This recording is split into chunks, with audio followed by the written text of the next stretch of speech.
Good morning, good evening, baliktad. Issue.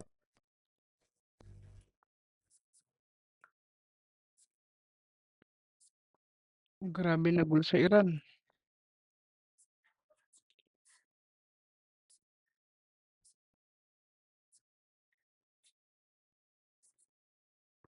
Pero may mga negosyante doon sa Iran.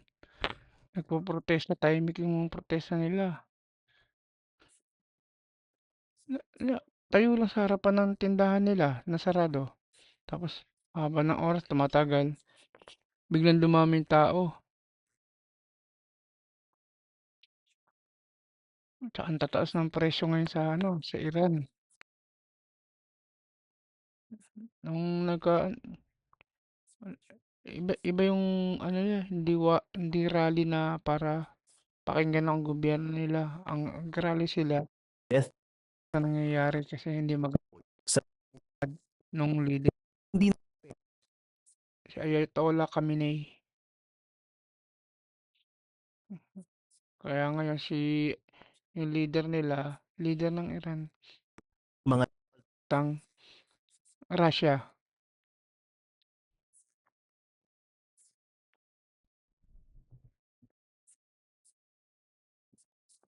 at Mga or wala yung mga pulis walang magawa. Pati yung mga yung pulis nila na mga riot police wala rin nagawa. Nakatitig lang sila, nakatingin.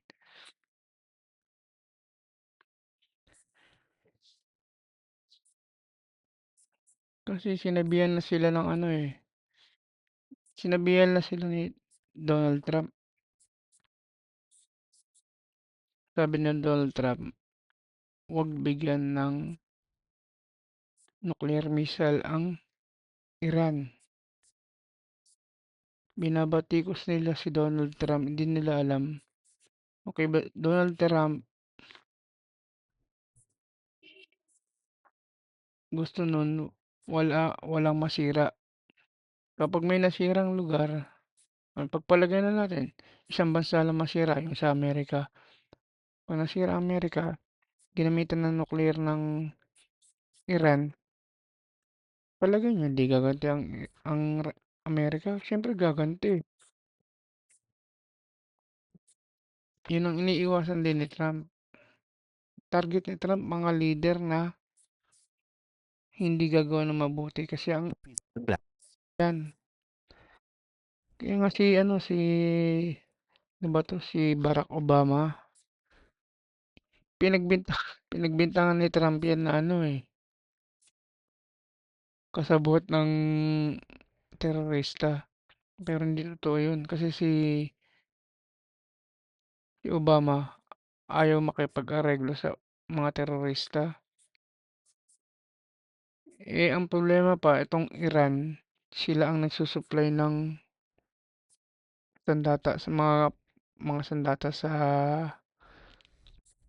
yung Russia nagsusupply ng mga sandata sa kanila. Tapos pag may mga nasirang mga kalsada, syempre nagkakagulo na. Yung China, syempre entra sila dyan. Kasi gawain ng China yan. Kunyari tutulong, magpapautang ng pera. Tapos ang gagawin nila, bubungkalin yung lupa ng bansa para umakot ng mineral. Kasi sa China, halos lahat ng bundok doon na nabungkal na nila. Hindi ipapakita kasi kontrolado nila yung doon, media.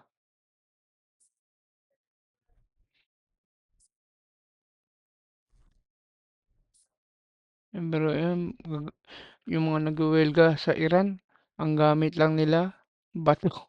Pagbatuhan. Kalaban nila, sniper.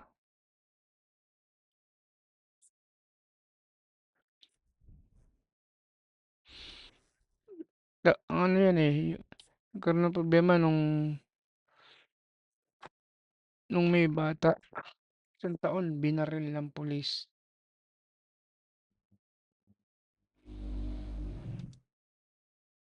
Anong kinalaman ng bata sa kaguluhan?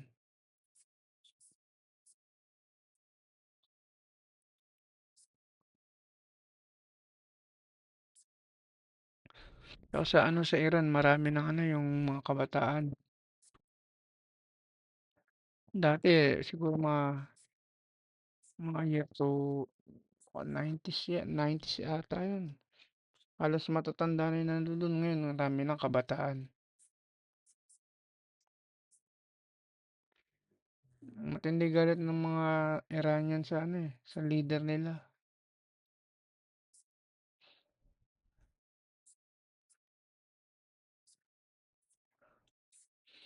Kaya nga maganda kung sakaling yung Russia, China, tsaka ano tawag ito? Korea. Yan din, meron ding meron din silang sigalot sa teritoryo nila eh. Sa boundary nila.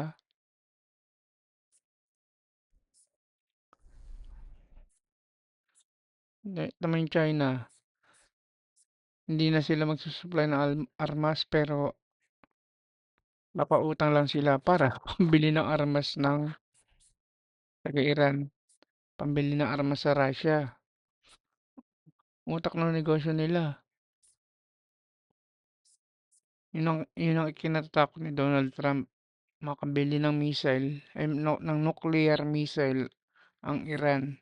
Kasi ang Iran, halang betukan ng leader na yan.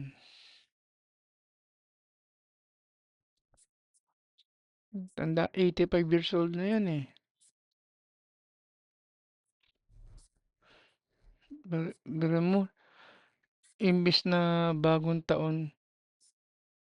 Kasi dyan sa Iran may Christian din dyan.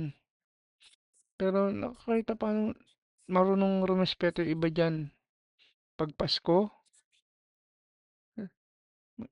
sila, gahanda din sila.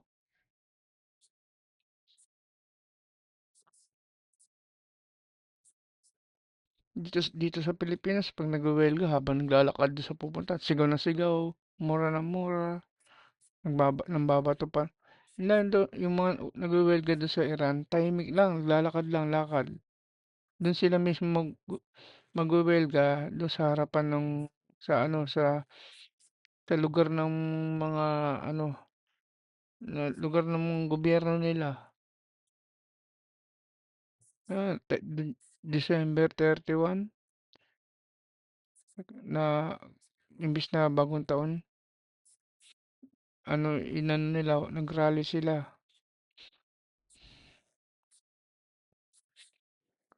No, si Donald Trump nag-tweet yan sa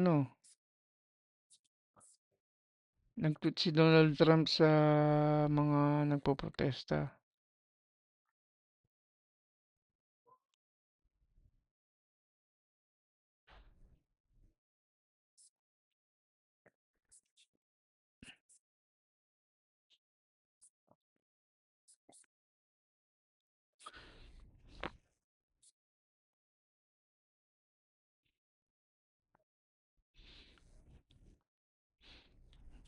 Buti dito sa Pilipinas, kontrolado pa rin yung mga presyo. Bas Leader ng Pilipinas, magaling ang Marcos. Bongbong Marcos. Sana nga tumakbo si Irene.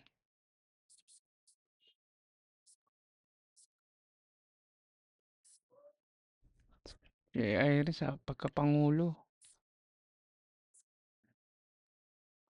Yan na lang natitirang panlaban ng ng Marcos. Mahirap mahirap magtiwala kasi sa ganyang sistema nila. Si Marcos, nasa politika siya pero ayaw niyang politikahin yung posisyon niya. Gusto niya, pag sa politika ka, kung ano yung posisyon mo, magtrabaho ka. Trabaho sa gobyerno. Trabaho ka para sa mamamayan mo. sure.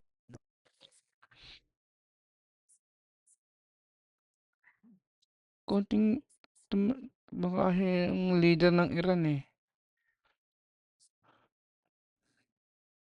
terorista style, eh, patay kung patay pero tatakas naman pala papuntang Russia.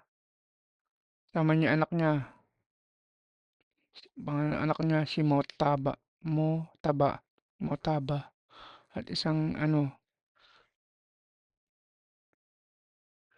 isang kasama sa inner circle niya, dalawampung katao na malalapit sa kanya.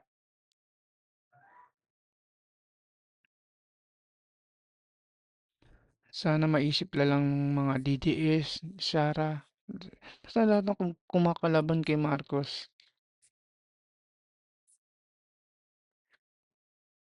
Tama ang ginawa nila sa Marcos Senior dati. Si Ninoy ginawang bayani. Hindi pa nakontento, idinikit pa yung mukha ni Cory. Iniisip ko, ano kaya naiambag ni Ninoy para maging bayani? Hindi kaya nakakahiya yun sa ano ng Pilipinas? Bakit yung iba, yung mga nasa gobyerno natin, hindi ano yun, hindi isipin ano si Cory naging presidente ba't anong ano si Cory pwede pa kasi presidente eh. Halos, halos ng gano'n naman nung ano eh. Pag presidente ka pwede. Si Marcos nga nun, biruin mo, yung coin na makapal, pilak yun.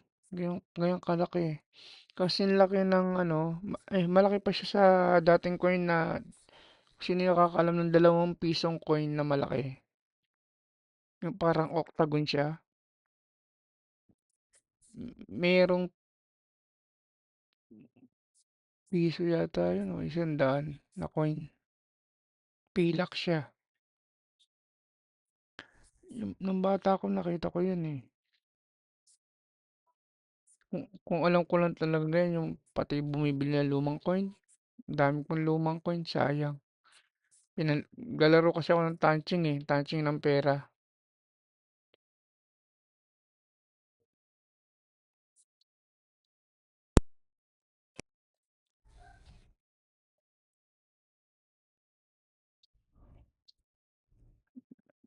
Tapos mag-ano, sampa pa ng ano, impeachment para kay BBM.